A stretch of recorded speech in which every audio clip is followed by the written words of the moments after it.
with another person can help spot health problems earlier. I'm going to have lots of health problems. My mom would really argue that point.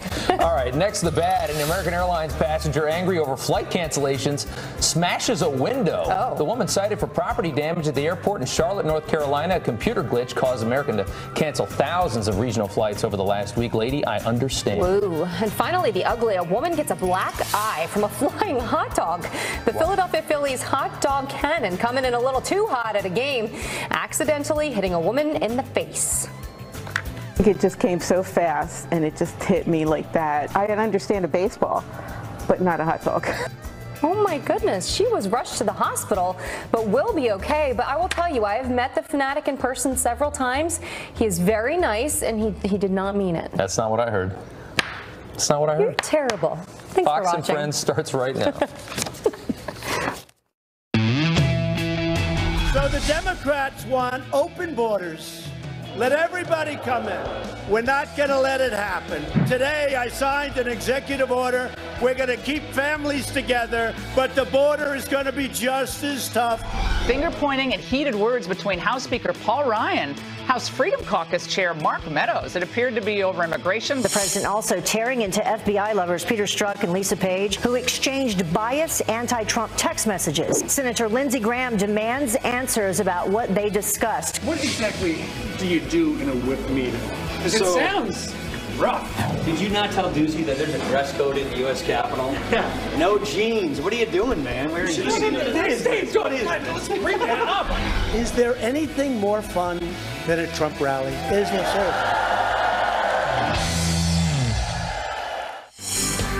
And we're all American, and God we trust. Just living the dream and never giving up.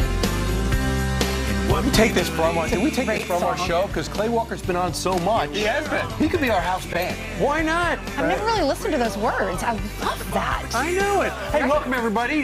Good to have you here on the Fox and Friends program. It's a little embarrassing that we ran a little clip of Paul Ryan calling me out for a dress code violation in the U.S. Congress. Right. You'll see a little of that with the exclusive behind-the-scenes day in the life of Steve Scalise coming up in about 15 minutes. We're looking forward to that. Yep. Meanwhile, should we talk immigration? I don't know. It hasn't really been on the agenda much. Let's put it on there. This is a Fox News alert. There he is, the President of the United States, signing that executive order yesterday to stop family separations at the border. But it seems that is not enough for certain Democrats at this point in the game. Yeah, it doesn't seem to be. All of this as House Republicans get ready to tackle the immigration plan today. Yeah, also, this is why we're having Judge Napolitano on later. People say he can't do this. Griff Jenkins live from the border in Hidalgo, Texas. Yesterday, Griff got paid but didn't come on the air with us. We're going to get to the bottom of that shortly, Griff. You blame weather. That's right. It was storms, guys, but it's subsided for the time being. Listen, the backlash from the president's zero tolerance policy and that family separation caused the president to sign the executive order. And here's what he had to say while he did it. It's about keeping families together while at the same time being sure that we have a very powerful, very strong border, and border security will be equal, if not greater than previously.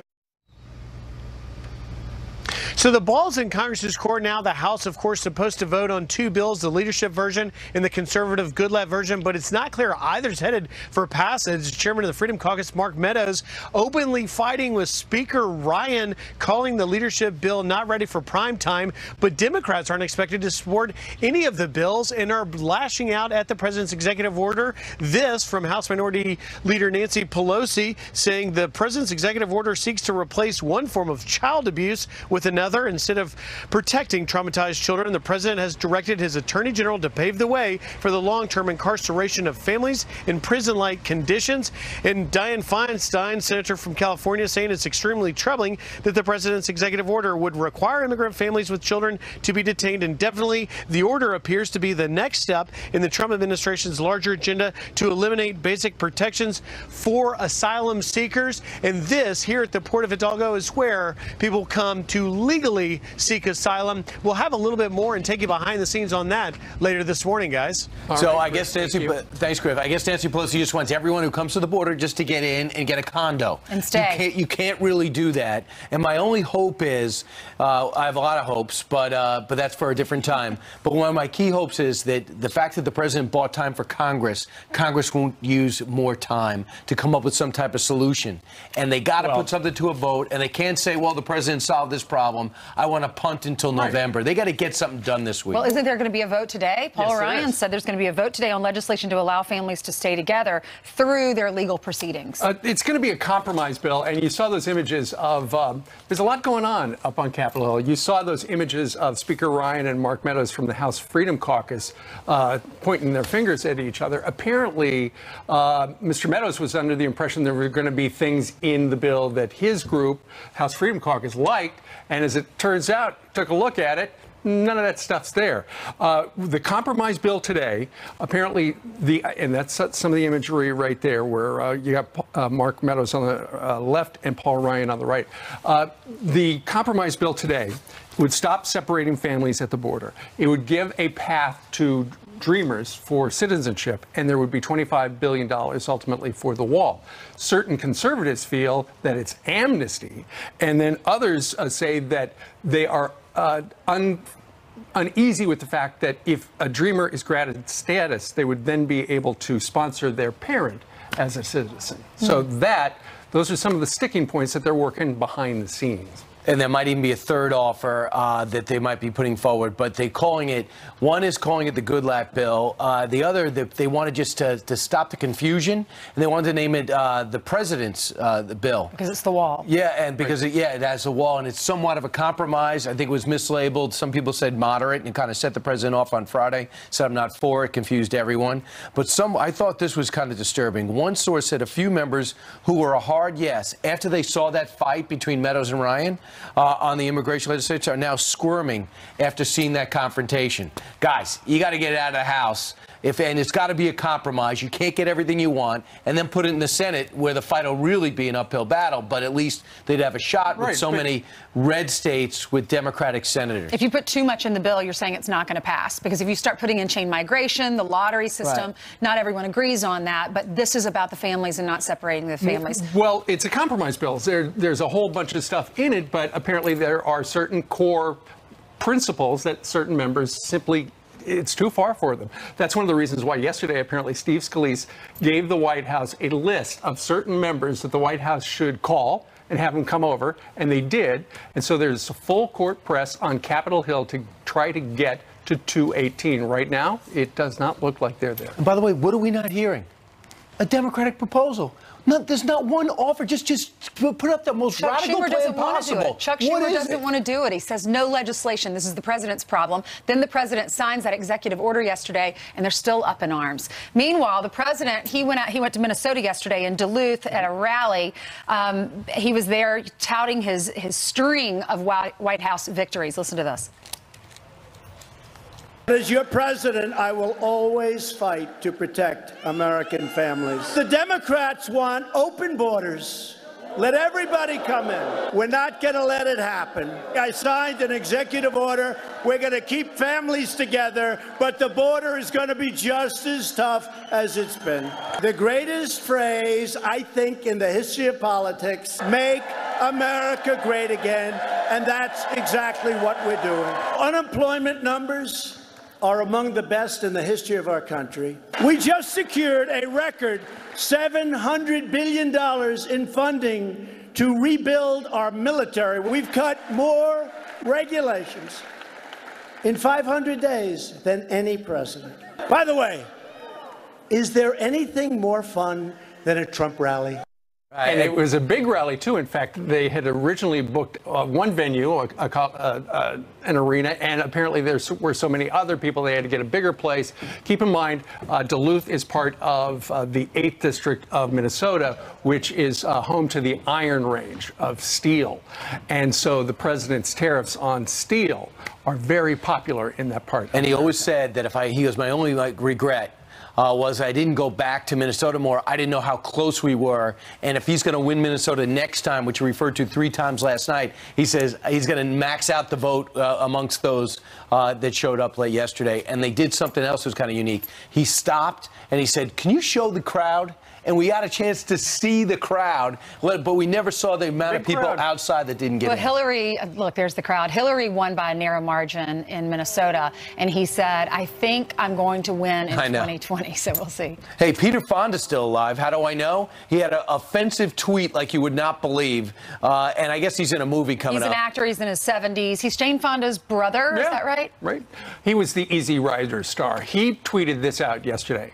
Quote, "We should rip Barron Trump," that's the president's son, "from his mother's arms and put him in a cage with pedophiles and see if mother will stand up against the giant A word she is married to." 90 million people in the streets on the same weekend in the country. And then another inappropriate word.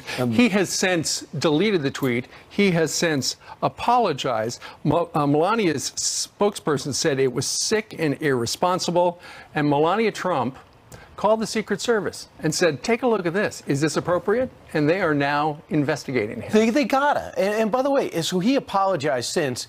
He's got a movie coming out, I guess you might want to see it. It's from Sony. But Don Jr. speculated, or just paraphrased on Twitter, he goes, "What is Sony going to do? Are you going to leave him in this movie? Are you still going to put out that movie? Are you going to rebuke Peter Fonda for what he just said about the president's son?" I read the statement from Sony. They said his comments were vile, abhorrent, but he has a very small part in it, and we are going to release it apparently tomorrow at 5 theaters. Well, you're only going to hear the story on Fox because ABC, NBC, and CBS, zero coverage of this story. When I read what he said, I thought, who even thinks like that? You know who what? has the capacity to say So something many like that? celebrities And are over imagine the if an top. actor said that about President Obama's girls. In his earlier tweets, he said we should hack the system, get the addresses of ICE agents, surround their homes, find out what schools their kids go to, and surround the schools as well. All right. Here is Rush Limbaugh when this crossed.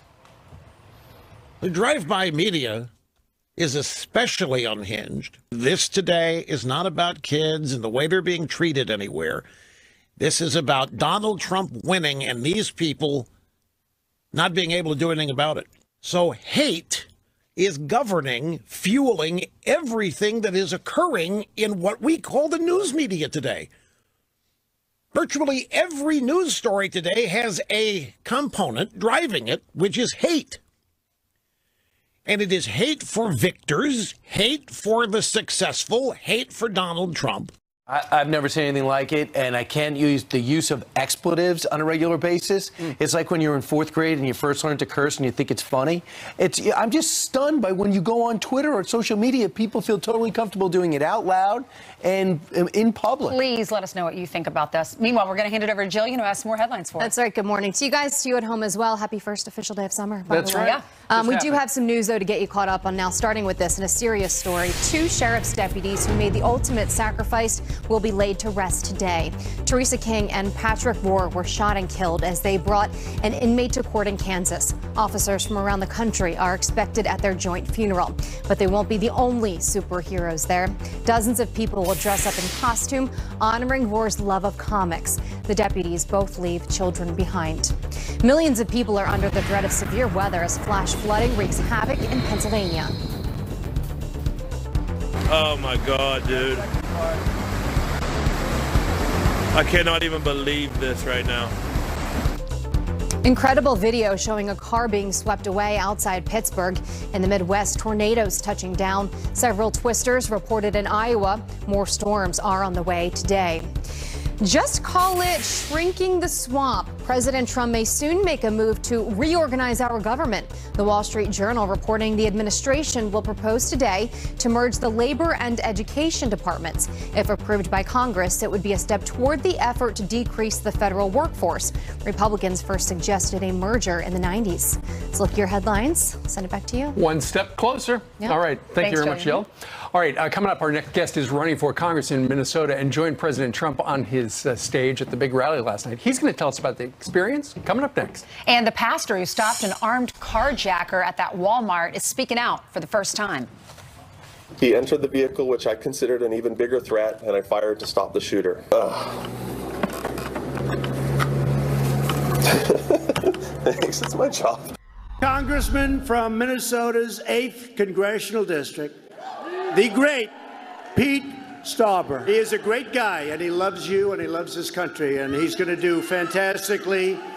He's going to win. We're going to keep on winning. We're going to win so much. Remember, we're going to win, win, win. Oh, President Trump holding a massive rally in Minnesota, praising our next guest who hopes to win the Republican nomination for the state's 8th district. Hey, President Obama won it twice.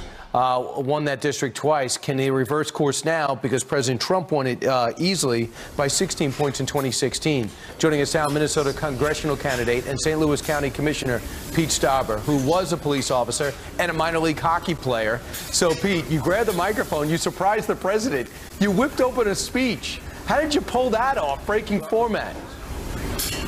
Well, good morning, Brian. Thanks for having us. It was really an interesting day for not only the campaign and the candidate, but to have the president come to our great state of Minnesota in the 8th Congressional District and really support our way of life, support our miners and our timber and timber producers. We were very excited, and the rally was just unbelievable. When you hear about labor, a big labor area, traditionally over the last couple of decades, that means big Democrat area.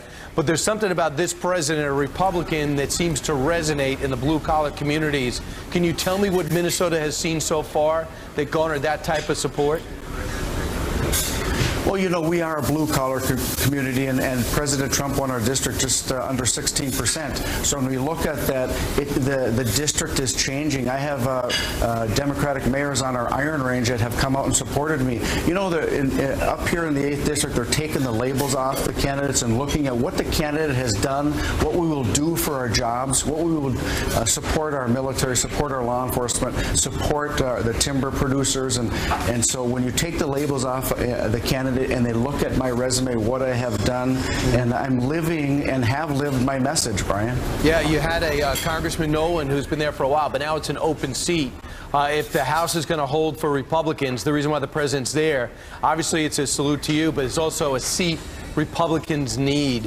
What do you need to do, being that you just entered the race? Well, you know, as I stated, this is the top pickup for the Republicans in the entire country, and it's going to turn in November. The entire state of Minnesota is changing, and you know, you talk about the unions. I not only organized my union, but I was my union's president as a police officer. So that resonates with people, and you know, that blue-collar, common-sense, conservative message resonates in the 8th District of Minnesota.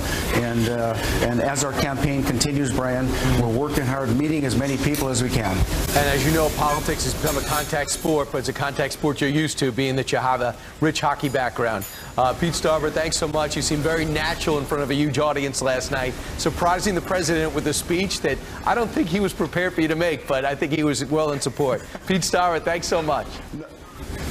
Thank you, Brian. All right, coming up straight ahead, we all remember Steve Scalise's triumphant return to the field in the congressional baseball game. But what is life like for him on Capitol Hill?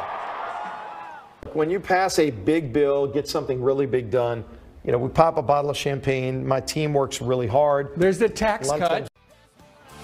Steve Doocy spent a big day with Steve Scalise. He'll give you the play-by-play. Here's some quick headlines for you. The Supreme Court will consider an appeal today linked to the Netflix docuseries Making a Murderer. Brendan Dassey's legal team wants the court to reverse a lower court's decision that ruled his confession to helping his Uncle Stephen Avery murder a Wisconsin woman voluntary. Lawyers say investigators took advantage of Dassey's age and his disabilities to coerce him. He was 16 at the time. And do you remember the former NAACP leader who made national headlines for lying about her race? Are you African American? I don't understand the question. Rachel Dolezal now identifies herself, she has a new name, Nkachi Diallo, and she appeared in a Washington state courtroom pleading not guilty to welfare fraud. She could face 15 years behind bars. I think she was making a lot of money and didn't claim it from maybe a book that she released. Okay. Meanwhile, Brian. Okay. All right, we saw Majority Whip Steve Scalise make his triumphant return to the baseball field after getting shot 1 year ago last week before the congressional baseball game. We are underway. A ground ball to second, and Scalise throws him out at first. From his knees, the entire infield, the entire field goes over to congratulate him. There wasn't a dry eye in the place. I mean, if you don't believe in miracles and that God has a piece of this action, I mean, that was just unreal, unreal. how much difference a year makes, huh? Wow, that's great. But what we didn't see was how he spends his day as the House Majority Whip. Well, 1 week ago today, I spent the day with him and got an exclusive behind-the-scenes look. Let's go back to Capitol Hill. All right, you ready? Go to our whip team meeting. This is Deputy Whip right here. What exactly do you do in a whip meeting? Because it sounds rough. The whip team is about 80 members of the House that help us move our agenda forward, all Republicans. Yep. You're helping educate members about what is in the bill and why it's important to get this bill on President Trump's desk so we can actually get the economy back on track and advance the agenda. Did you not tell Ducey that there's a dress code in the U.S. Capitol? Yeah. No jeans. What are you doing, man? Wearing jeans? No, bring that up. We have dress code to enforce There's around order here. around this place. Let's get in here. All Come right, on. go to your meeting. Welcome, everybody. We have a special guest, as you can see. The Speaker of the House is joining us. Welcome, Steve Ducey. And a little early, about 2 hours ago, he was in a baseball uniform cracking some balls out of National Park. Every single one of us, along with our fellow countrymen, were praying for Steve Scalise. Our prayers have been answered.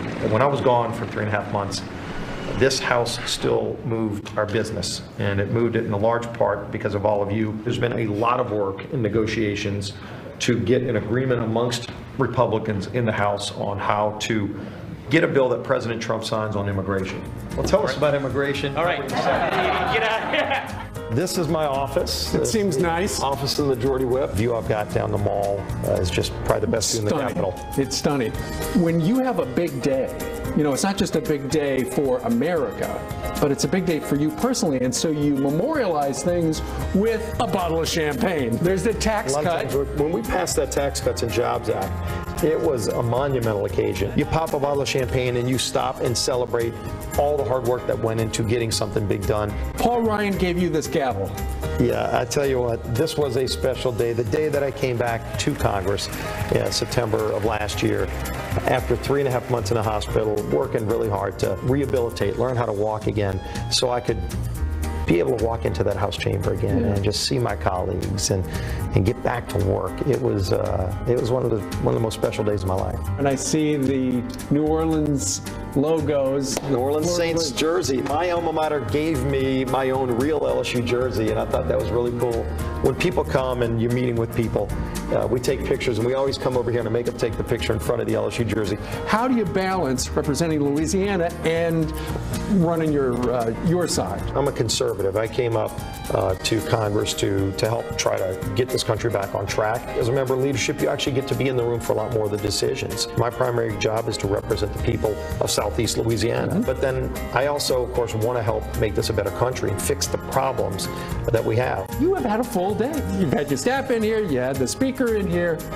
Where's this energy coming from? I'm pooped. I love my job. I mean, it's an honor to represent the people of Southeast Louisiana, but then to be able to work with this president and to know that what we're doing is going to help change this country for the better and solve problems and help people have more opportunity. That pumps me up. When you love what you're doing, every day is a great day.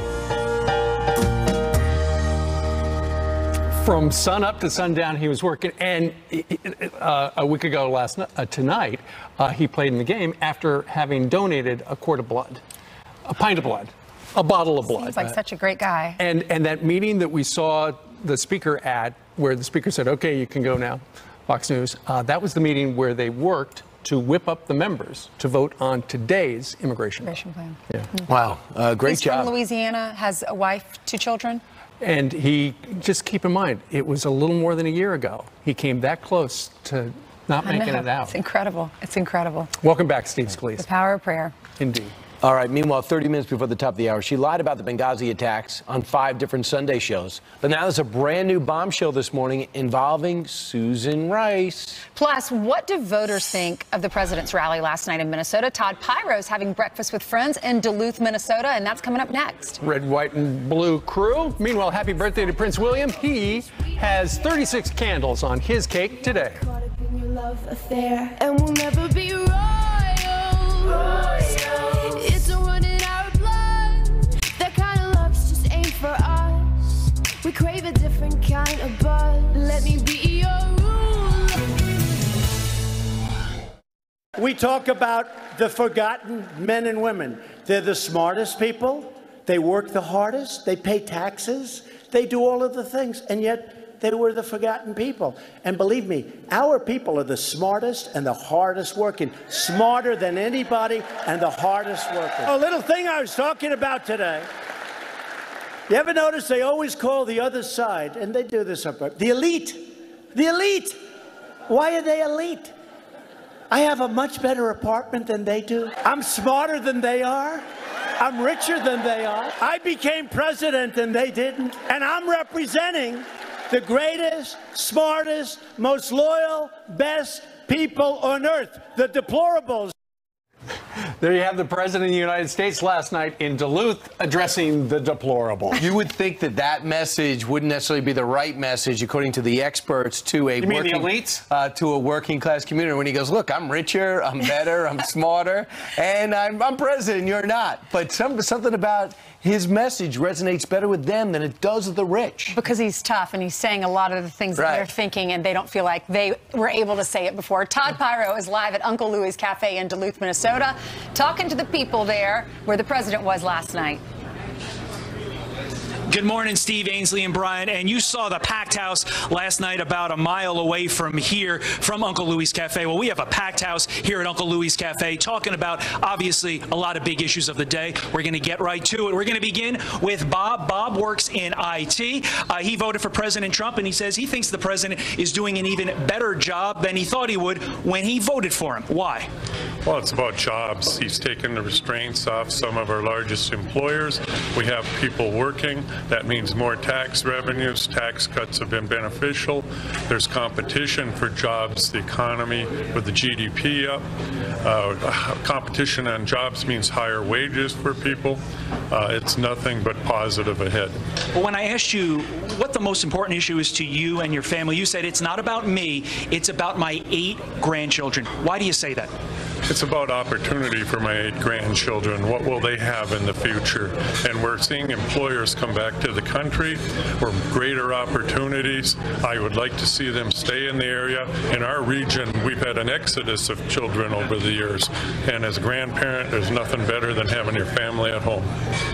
Thank you very much, Bob. Marshall is a retired union rep, and he is not a fan of the president. I want to ask you about the economy. Your view on the economy is split. Why?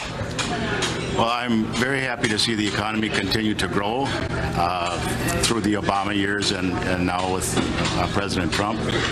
However, the tax cut that was recently enacted, which was touted as being wonderful for working people, as we know, it's gone mostly into the corporate end of things, and what they've done is done huge stock buybacks, which has pumped up the stock prices for the ownership class, and very little has come down to workers. But you would agree that generally people, in your estimation, are feeling pretty good right now? As the economy continues to expand, yes. Marshall. But I would also credit Barack Obama for a good part of that. Understood. Marshall, thank you for your perspective. I'm going to sneak over here to Caitlin.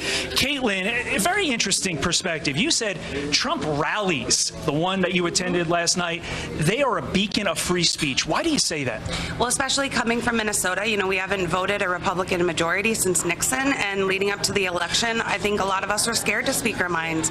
Being at the rally, being able to see other people with like-mindedness like us, we can finally say what we want and not be afraid of any repercussions.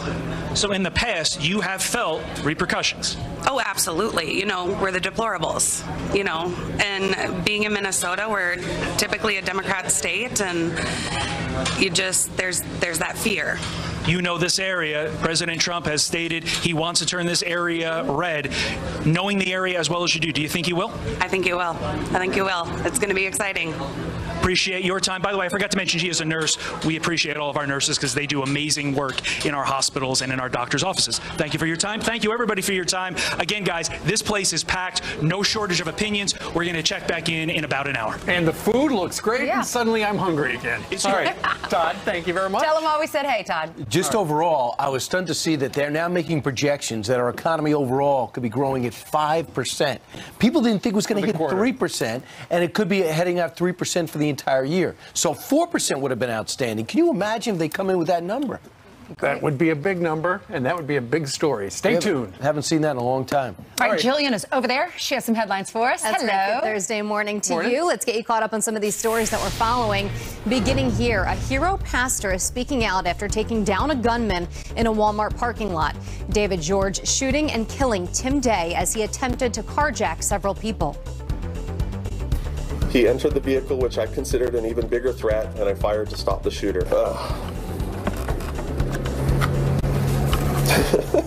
Thanks, it's my job. If it wasn't for him, who knows where he would have wound up and how many people he killed. Wow. George, who's also a paramedic, also helped save a man who was shot. He will not face charges. Former President Barack Obama's cyber chief confirming that he was told to stand down in response to Russian meddling. But as far as your cyber response, you were told to stand down. Is that correct? We were, those actions were put on the back burner, yes. That order coming directly from then National Security Advisor Susan Rice. Michael Daniel said he recommended a full range of actions to, quote, impose costs on the Russians, but those offers weren't accepted. This is a reminder to always keep your car doors locked. A California deputy seen breaking into a car window to free a bear that got stuck inside. I feel like this happens all the time. Now just watch as he busts the glass open, hops back in to let the animal out. Unfortunately, the inside of the car totally destroyed. That's not fun. I hate when that happens. Yes, I agree, Brian. Okay, want to live longer? Here's the secret. We fell in love in high school. Yeah, we were high school sweethearts. But then after our junior year, his parents moved away. But I never forgot her. You never forgot me. A new study revealing married couples have a lower risk of heart disease and stroke.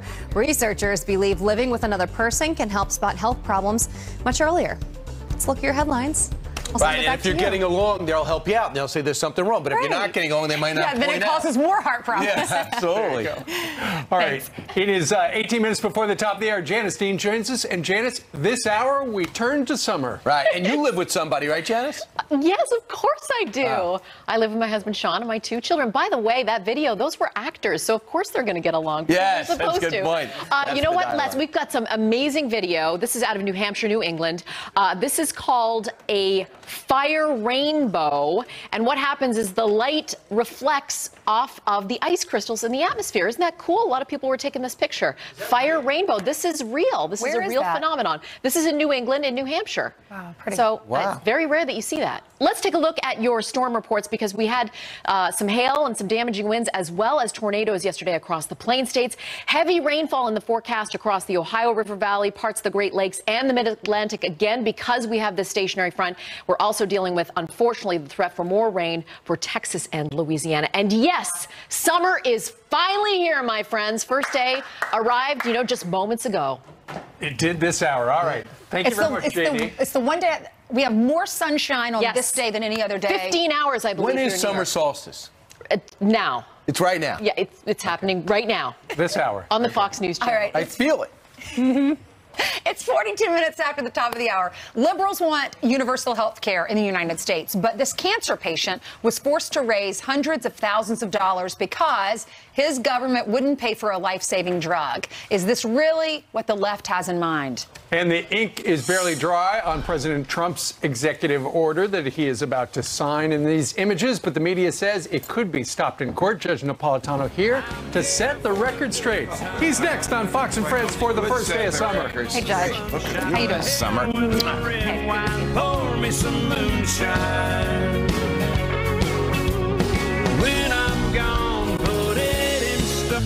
We're back, and I'm going to read. President Trump signing an executive order allowing children to stay with parents caught crossing the border illegally. But some are already claiming his decision might not hold up in court. Here to explain, Fox News senior judicial analyst Judge Andrew Napolitano. Okay, so Judge, essentially the executive order asked the Attorney General to get the original judge in the case that said you couldn't do this to change her mind. All right, so the president is correct that the immigration laws are not only confusing, but in some cases contradictory. One statute says 72 hours, another statute says 20 days. This was supposedly resolved in 1997 in a case called Flores, F-L-O-R-E-S, before the Supreme Court of the United States. In 2013, in the Obama administration, there was a challenge to the Flores rule in which people who felt the Obama administration was keeping children either away from their parents or in substandard facilities. For more than 20 days. For more than 20 days, went to a judge and said, put a stop to it. And she did put a stop to it. And in putting a stop to it, she said, you want to keep them more than 20 days, hold a hearing. Now, fast forward to today, the president's saying we don't have enough facilities or judges to hold a hearing. Well, if they want to restrain people against their will, even people whose behavior is obviously unlawful. I'm talking about the adults now. And these adults are accompanied by children. They have to hold these hearings within 20 days, meaning they're going to have to get judges from New York and New Jersey and North Dakota So down it's a manpower facility. Correct, correct. And the court will say, look, you're the federal government. You have limitless resources. Get these judges here and get it done. Unless, one last part to this, they can get this judge to extend the 20-day period to give them a little bit more time, during which the parents will be confined with their children. When does the clock start ticking for the 20 days? That's not clear. It either starts clicking from the time the children are first restrained or the time they are reunited with their parents, which I don't believe has happened yet. You got to give DHS a little time to implement the president's order. I was hoping they could implement it with a phone call. Judge, how did President Obama handle this?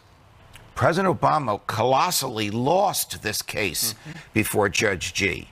And President Obama was found, his DHS was found to be holding these children in woefully substandard facilities. I don't remember that news story. It was not publicized the way this one was, but in facilities that was harmful to their health and safety. Not government facilities, but outside facilities that the government had sent these children to. That's what Judge G's ruling essentially is. You cannot hold them in facilities that are harmful to them. So the ball is really, literally in her court. What if the facilities now aren't harmful to the children? You still can't hold them more than 20 days. So the answer is hold a hearing. Once you hold the hearing and a judge rules, you stay until we prosecute you. You go back to the country from which you came. So the president's off the hook. So the president have to have another executive order to flood the area with judges? He could do it with a phone call. Remember, these are not judges that sit in federal courthouses. These are administrative law judges that work for DHS. Gotcha. So Secretary Nielsen could do this with a phone call.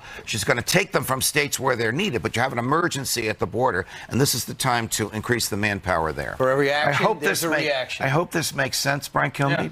No, for me, I even pick it up, but nothing's solved. You're laying out the challenges. It is a tremendous challenge. You could see the frustration on his face last night in Minnesota as he was explaining it. The challenge is almost overwhelming. Well, Marco Rubio's bill, the new bill, hires more judges to speed up the process. That bill and the Ted Cruz bill would reduce the 20 days to 72 hours, but it would give them the manpower, the judicial manpower with which to accomplish that. Let's see what happens. All right, Judge, thank you very much. Thanks for going to law school. You're welcome. Right now I'm off to D.C. for Brett Baer and those guys. We're going to see you on the panel. He's going to play the role of Judge Napolitano. You know, liberals want universal health care in the U.S., but this cancer patient was forced to raise hundreds of thousands of dollars because his government wouldn't pay for a life-saving drug. Is this really what many in this country had in mind? The reality of government medicine. A London cancer patient was forced to crowdfund, raise his own money, hundreds of thousands of dollars, for a life-saving drug not available to him under the government-run healthcare system. Dr. Nicole Saphier is a cancer specialist, and she joins us now with more on this. Nicole, so we learned about this guy. Good morning. This guy lives in London. He has a type of cancer. His dad died when he was 2 years old, the same type of cancer. It was a bowel cancer. He discovered immunotherapy. It was very, very expensive, so he decided to raise the money because government over there, socialized medicine, universal health care, said we are not paying for this. Is that what happened? In a nutshell, yes. So cancer care, whether you're in the United States, the UK, on the moon, it's very expensive. There's no getting around that. But the most tangible way that we have to lower the cost is to find better treatments to not only treat cancer, but cure it so we can get people back into the workforce. This gentleman, a young guy, he had late-stage cancer, colon cancer, as you mentioned, that failed chemotherapy, radiation, and he said, what about immunotherapy, which is a more novel treatment? It's actually turning on your own cells to fight the cancer. And they said, well, you can request it to the government. It'll take months upon months for a response. He didn't have months upon months. He ended up getting a response, and they said, absolutely not. This is not cost effective. You know, this hasn't gone through so many trials. We're not going to do it. And so what he did was he did his own crowdfunding, and he raised the money and paid for it himself. And he's doing great now. He's written a book. He's doing TED Talks when he was just given months to live. Well, if this happens in America, if we get socialized medicine or universal health care, could that happen here? People will be denied a life-saving treatment? So the UK is known for being very stringent on what it spends those their babies, healthcare all those, dollars yeah. for. They don't have a lot of money in their health system. In the United States, we have a private market, and therefore we have negotiating power. So Scott Gottlieb, who was appointed under President Trump as the director of the FDA, he has recognized this, and he has actually put immunotherapy, many of these medications, on the accelerated pathway to get them approved. He's cutting a lot of steps, saying these are working. Let's stop wasting our time. Let's get these to our American patients. They need them. And so when it comes to insurance, that doesn't necessarily mean that insurance is going to pay for them. But again, it's not the government making unilateral decisions for our patients here. It's the patient, the doctor, and we have a private system with negotiating power to get the treatments our patients need. All right, the president signed the Right to Try Act, which helps terminally ill patients get drugs that are not approved by the FDA. He did that in May. Thanks so much, Nicole, for being with us. Well, he is the British spy who put together that anti-Trump dossier, and we just learned about a secret meeting that he had with the Obama administration. Plus, Congressman Michael McCaul, Newt Gingrich, and Dean Cain are all live here this morning. Just take your time, the clock is ticking, so stay. All you have to do is wait.